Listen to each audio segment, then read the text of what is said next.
Olá, tudo bem? Eu sou o Davi Milan e venho nesse momento, nesse evento, primeiro Congresso Internacional de Educação, Ciência e Tecnologia, apresentar um tema para vocês sobre a família atípica, a heterotopia e o mercado de trabalho. Quero dizer que é uma grande satisfação poder estar participando desse evento, que é o primeiro congresso, e com certeza será o primeiro de muitos outros que virão por aí. E é uma forma de estar divulgando também nossas pesquisas.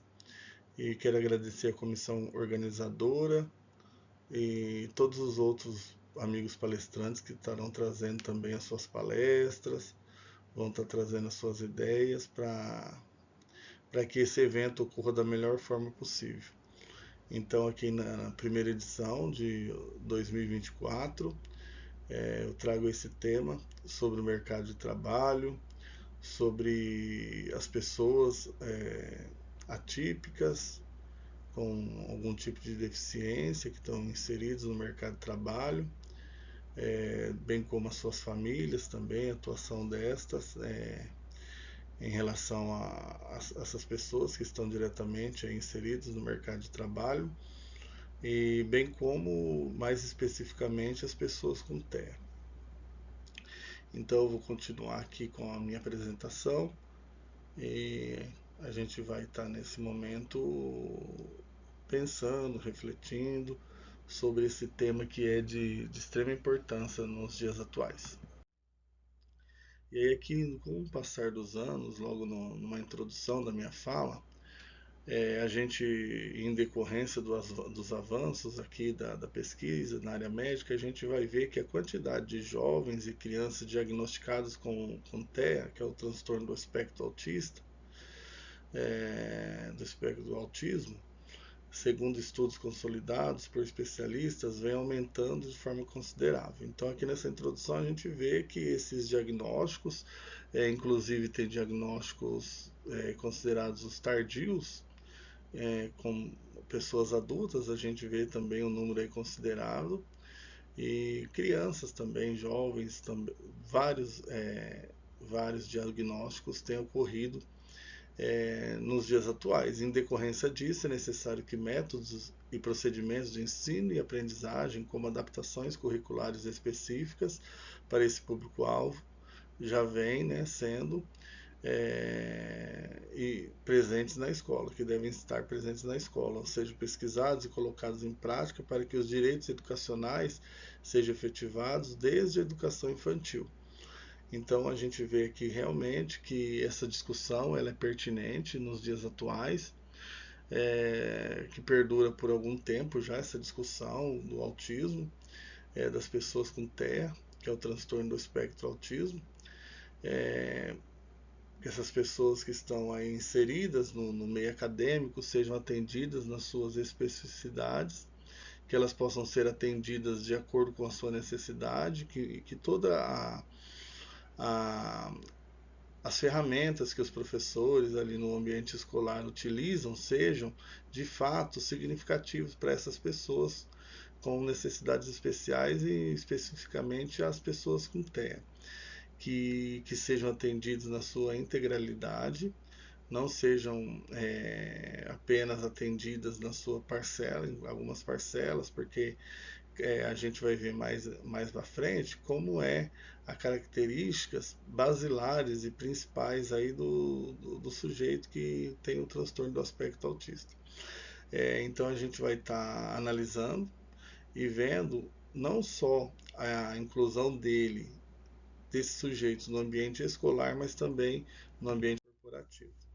Em relação às políticas públicas que tratam do incentivo à inclusão, há avanços ainda a serem alcançados, visto que várias limitações referentes à formação específica de profissionais atuarem com pessoas com TEA, em função da falta de infraestrutura das escolas e ambientes corporativos. Então, um dos entraves aqui que a gente selecionou são as limitações referentes a formações específicas realmente. Então,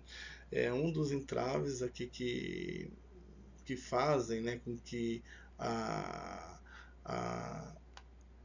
as pessoas com TEA se desenvolvam plenamente na escola ou no ambiente corporativo, uma delas é essa mesma limitação na formação. E muitas vezes as empresas não estão preparadas para receber essas pessoas, para poder recebê-las e dar todo o suporte necessário. O objetivo que a gente levantou aqui para poder trabalhar nesse texto, nessa palestra de hoje e nesse estudo que vem sendo desenvolvido, é levantar as estratégias pedagógicas e didáticas, conquistas e desafios no processo de ensino-aprendizagem de alunos diagnosticados com transtorno do aspecto autista, o TEA, bem como a participação das famílias nesse contexto, as perspectivas de inclusão laboral e o papel do empregador. Então aqui a gente vai ver sobre as estratégias pedagógicas e didáticas, né, ali dentro do ambiente escolar, todas as suas conquistas, o processo de ensino-aprendizado desse público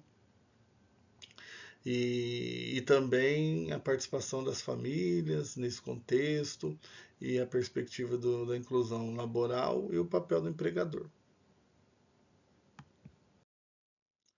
Na metodologia, será realizado coleta de dados, tendo como instrumentos um roteiro de entrevista semi-estruturado, conforme proposto por Bardan 2001,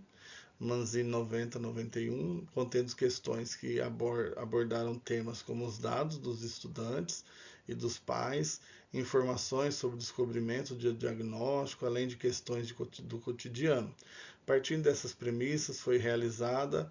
a análise de conteúdo de Bardan 2000, sendo a entrevista transcrita integralmente, realizada a categorização e utilizados trechos representativos das categorias como forma de exemplificação. A educação inclusiva, que a gente vai entrar mais especificamente em alguns termos aqui da educação inclusiva, ela trata-se de uma modalidade de ensino que relaciona de forma direta os processos educativos e sociais, atentando para o fato de que o direito à escolarização deve ser estendido a todas as pessoas, independente de serem deficientes ou não. Devendo proporcionar uma educação voltada à formação integral do aluno, livre de preconceitos e que ainda perceba a diferença entre os integrantes de um mesmo espaço educacional, dando a eles o valor devido. Aqui o Delevate 2021 cita, e a gente pegou algumas ideias desse pesquisador aqui. Oliveira 2006 considera que a educação inclusiva deve englobar o direito de todos à educação de qualidade, do ingresso e permanência do aluno com deficiência nos espaços comuns da sociedade, e de modo que suas diferenças individuais não sejam vistas como empecilho, mas que essas diferenças e dificuldades sejam atendidas de forma efetiva realmente ali no ambiente escolar, e que essas dificuldades de aprendizagem sejam sanadas com as propostas dos professores e do corpo docente, do corpo da gestão ali, sejam todas elas vindas de encontro com a necessidade desse público. Então, que todas as suas necessidades, que todos os seus anseios ali, o direito realmente dessa educação de qualidade seja além da permanência desse aluno com deficiência nos espaços escolares, mas que de fato, como menciona Paulo Freire, né, que a educação ela não deve ser uma educação, independentemente de ser pessoas atípicas ou típicas em suas necessidades, elas sejam atendidas integralmente e que esses alunos, esses estudantes dentro do ambiente escolar não sejam uma tábua rasa, ou então, como ele diz no bancarismo ali do Freire, não seja como um banco em que somente o professor deposita naquele aluno informações e esse aluno só recebe, sem poder estar dialogando com esse professor. Então, realmente, a educação não deve ser uma educação bancária, como se fosse um banco onde a gente só deposita o dinheiro. E o aluno não é aquele aluno que só recebe informações e o professor não é aquele que só deposita. Mas esse estudante, dentro desse ambiente escolar, como menciona Oliveira 2006, aqui ele deve ser um estudante que tem direito à educação de qualidade, que ele participe dessa educação. E a inclusão das pessoas com necessidades especiais no Brasil percorreu um longo caminho marcado por vários avanços. Um deles, lá na Constituição de 88, já a nossa Carta Magna já menciona que o direito à igualdade e não à discriminação, estabelecendo o princípio de inclusão social e laboral das pessoas com deficiência. Lá na Constituição de 88 já menciona isso. E pouco tempo depois, outra lei ali, 7.853 de 89, ampliou essa proteção, criando a Coordenadoria Nacional para a Integração da Pessoa Portadora de Deficiência, o CORD. Então, essa lei também determina que todas as pessoas com deficiências tenham suas garantias, que não sejam discriminadas, não sofram nenhum tipo de injustiça e nem fica à mercê da sociedade ou do ambiente corporativo, formativo, ou ambiente educacional também formativo. Que todas essas pessoas desse público sejam atendidas das suas necessidades. O movimento pela educação inclusiva se consolidou com a promulgação da Lei Diretriz e Base de 96, que é a LDB, que incluiu a educação especial como modalidade de ensino para atender a diversidade, né, de todos esses estudantes, complementando essas iniciativas o decreto de 3.298 de 99 regulamentou a lei de número 7.853 e consolidou normas para a inclusão, além de reafirmar a necessidade de espaços acessíveis e direito das pessoas com necessidades especiais, a formação profissional, o incentivo ao desenvolvimento de habilidades para a vida laboral também. Então aqui a gente sempre está mencionando e observando a discussão que as leis elas mencionam tanto a, a, a vida acadêmica das pessoas com necessidades especiais quanto a vida laboral também. Aí depois teve a criação do Estatuto da Pessoa com Deficiência em 2015, a Lei 13.146, que consolidou esses direitos da pessoa com deficiência, incluiu a obrigatoriedade de acessibilidade nos espaços de trabalho. Esse estatuto estabeleceu parâmetros claros para a inclusão social e laboral, promovendo o direito do emprego, o desenvolvimento profissional, a igualdade de oportunidades. E, além disso, o Ministério da Saúde instituiu diretriz de reabilitação de pessoas com transtorno do espectro autista em 2014 e a famílias no SUS em 2015, complementado pela linha de cuidados, né, da famílias no SUS em 2015. São todas as leis aí que a gente vê sendo consolidadas, todas elas abrangendo essa manifestação de que essas pessoas sejam atendidas e tenham seus direitos previstos, garantidos na lei, e que não somente aí na lei, mas a prática também seja consolidada. Aí aqui a gente vai ver, como eu falei lá no início, um pouquinho das características do que é o transtorno do espectro autista. Primeiro, é um transtorno do neurodesenvolvimento, que se manifesta na primeira infância. Então, é um transtorno do neurodesenvolvimento, não tem nada a ver com deficiência intelectual, mas é um transtorno do neurodesenvolvimento, conforme descrito pela Classificação Estatística Internacional de Doenças e Problemas Relacionados à Saúde, o CID-11.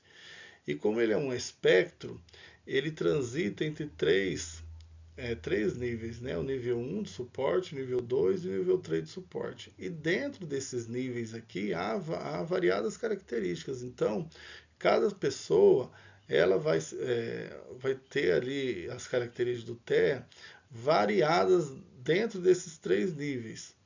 Então, é um transtorno do neurodesenvolvimento e de acordo com a Organização Mundial da Saúde, o TEA é caracterizado por déficits persistentes na capacidade de iniciar e manter interações sociais recíprocas, na comunicação sociais. Ela tem um comportamento restritivo e muitas vezes repetitivo, que é denominado ecolalia, né? ela tem também interesses ali restritos, muitas vezes tem interesses por, por coisas ou objetos ou por realizar determinadas atividades em detrimento a outras. E também elas têm hiperfoco, muitas vezes, cada uma tem um hiperfoco por uma determinada coisa também, ou situação. E o transtorno do aspecto do autismo é definido por déficits persistentes que envolvem interação social. Aqui já fala o APA 2023, bem como a restrição na comunicação, incluindo dificuldades no relacionamento com os pares, paralelamente padrões repetitivos e restritivos de interesse.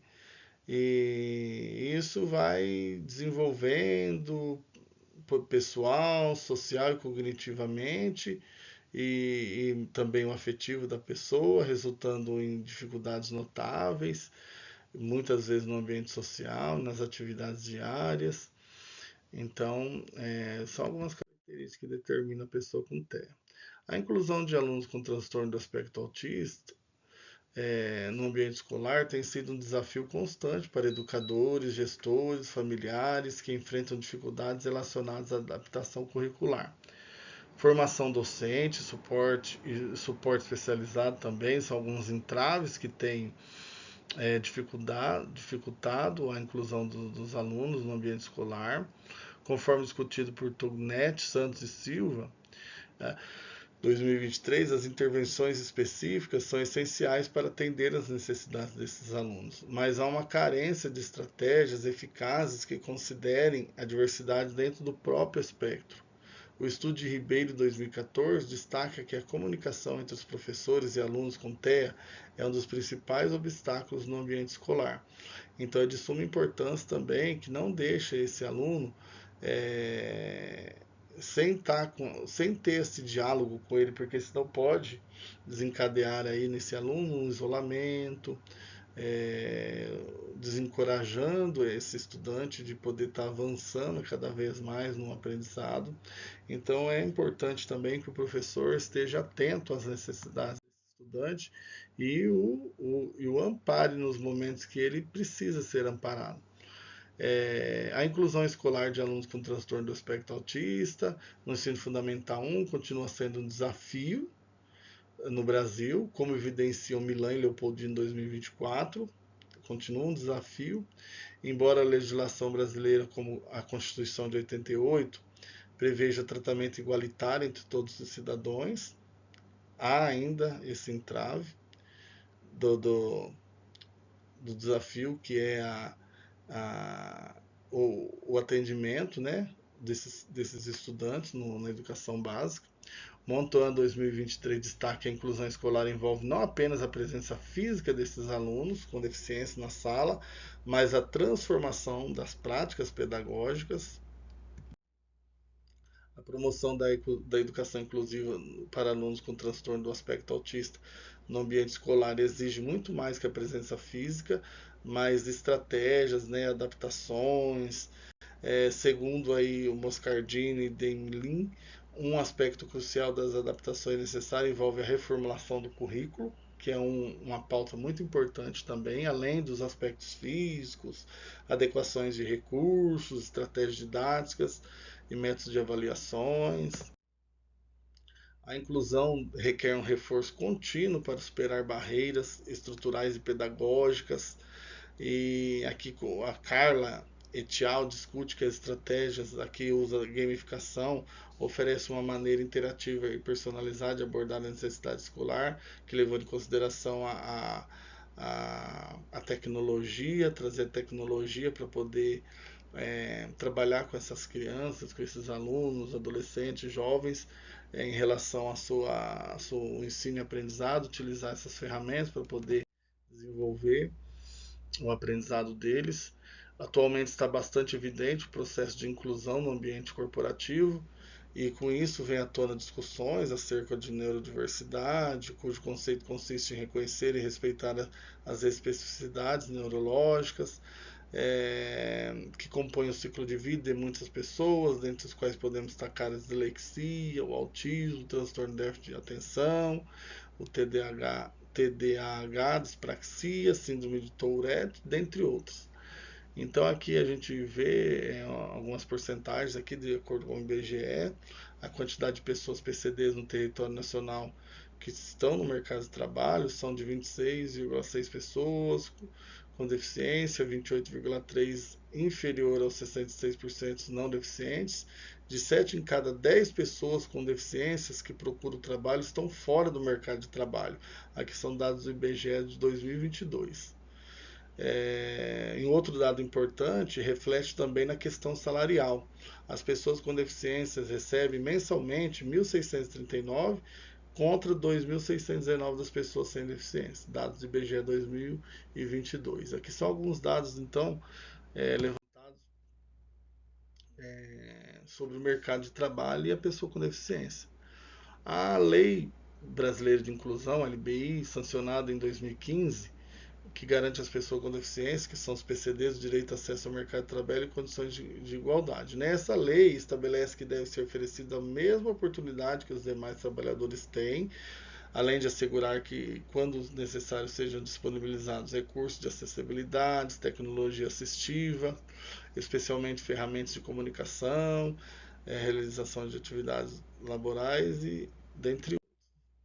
Lourenço Silva, 2020, Lobato 2009, Lourenço Silva 2017, menciona que muitas empresas hesitam em contratar pessoas com deficiência, devido à percepção em que as adaptações necessárias para acomodar essas pessoas implicam alto custo, e essa visão, contudo, revela uma falta de compreensão sobre os reais benefícios que podem advir na inclusão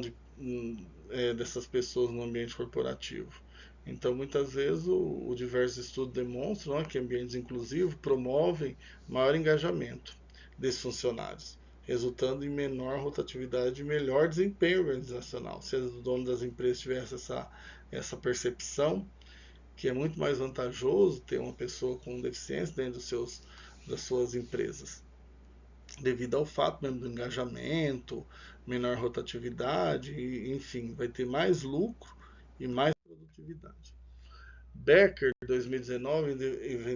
evidenciam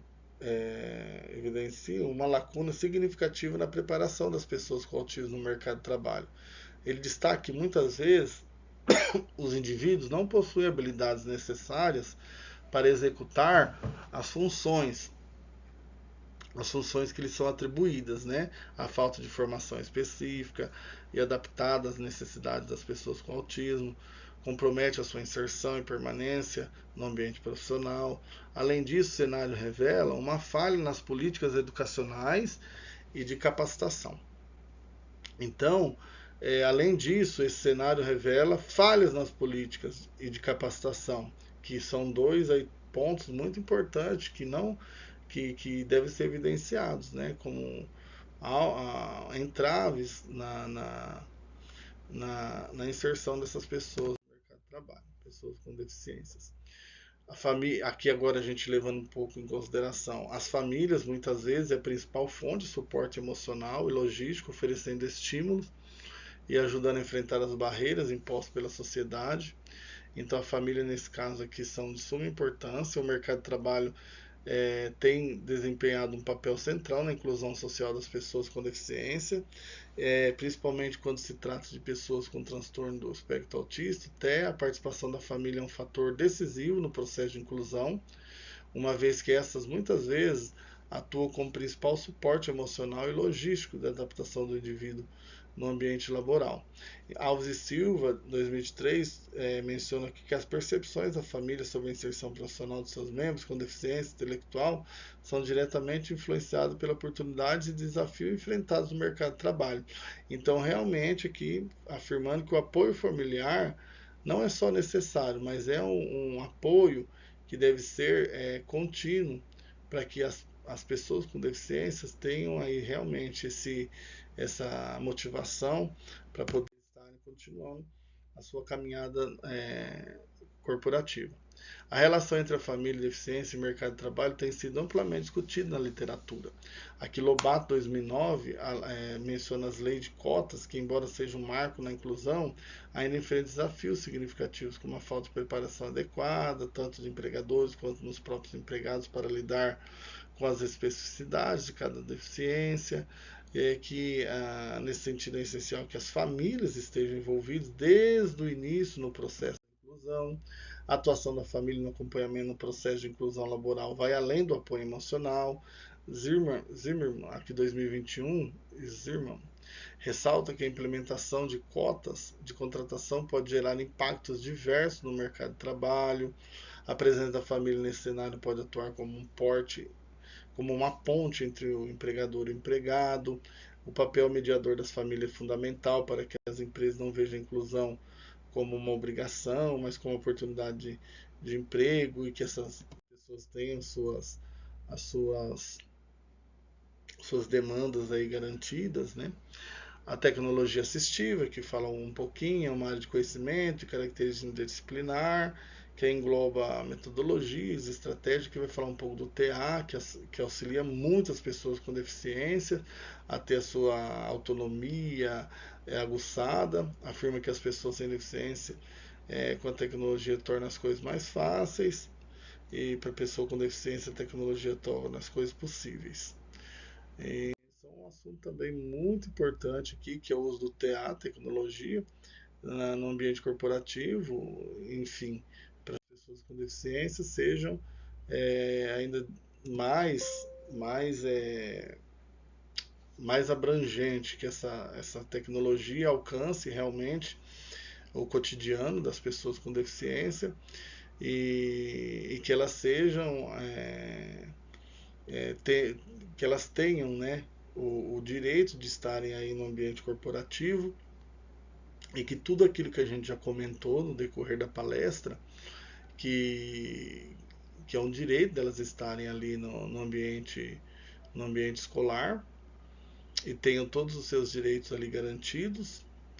e além de terem os seus direitos garantidos no ambiente escolar, que elas tenham também os seus direitos garantidos no ambiente corporativo, não só, como mencionou algumas partes aqui do texto, bem brevemente, que ela esteja ali com o corpo presente na escola, mas que ela se desenvolva amplamente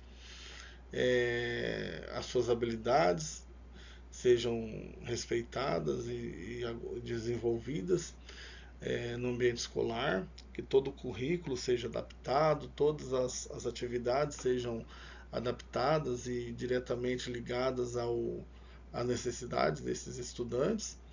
bem como também o ambiente corporativo, que esses sujeitos sejam capacitados para estar ali lidando no ambiente corporativo utilizando todas as ferramentas possíveis e desejáveis, que muitas vezes eles são vistos como empecilhos, mas na verdade não são, porque para as empresas, como a gente já viu, eles são de suma importância, até mesmo para o engajamento e desenvolvimento das atividades ali que tem no ambiente corporativo. E é o direito deles também estarem ali desenvolvendo suas atividades, recebendo seus salários com dignidade, com empenho e tudo mais. E a gente vê também a família, o apoio da família, que é fundamental é uma ponte realmente entre ali o ambiente corporativo, também na vida escolar. A família é de suma importância nesse contexto. E a gente menciona também, viu, o quanto é importante a tecnologia também, a tecnologia assistiva, a tecnologia também ali presente no dia a dia na escola e no ambiente corporativo, tornando a vida desses sujeitos mais dinâmico, com mais facilidade de estar desenvolvendo as suas tarefas. E aqui, como já as referências, né, como já está aqui na tela, eu utilizei algumas referências, destaco algumas aqui: Ananda, 2024, Barbosa, 2018, aqui Bardan, 2000, aqui algumas leis, ó. Brasil, a Constituição de 88, a Lei de Cotas, 8213, Dentre as referências que eu utilizei para construir o texto, aqui estão mais algumas: Ministério da Saúde, o Senado Federal, Ministério da Saúde, Ministério da Educação, aqui a lei de cotas, lei de inclusão da pessoa com deficiência, Departamento de Ações de Programáticas e Estratégicas, e aqui também dispõe sobre o plano de benefícios de previdência social, algumas das leis aqui que a gente usou, também alguns outros autores, Leopoldino, Lourenço, Lobato, e agradeço a oportunidade, tá? Muito obrigado por estar participando desse evento. Aqui está meu e-mail, davimilan145@gmail.com, e eu agradeço aí a organização e o apoio de todos de todos aí da organização, e que nos deu apoio e permitiu que tudo isso acontecesse. Muito obrigado, espero ter contribuído com o evento e com a ciência, com as discussões que ainda muito virão por aí.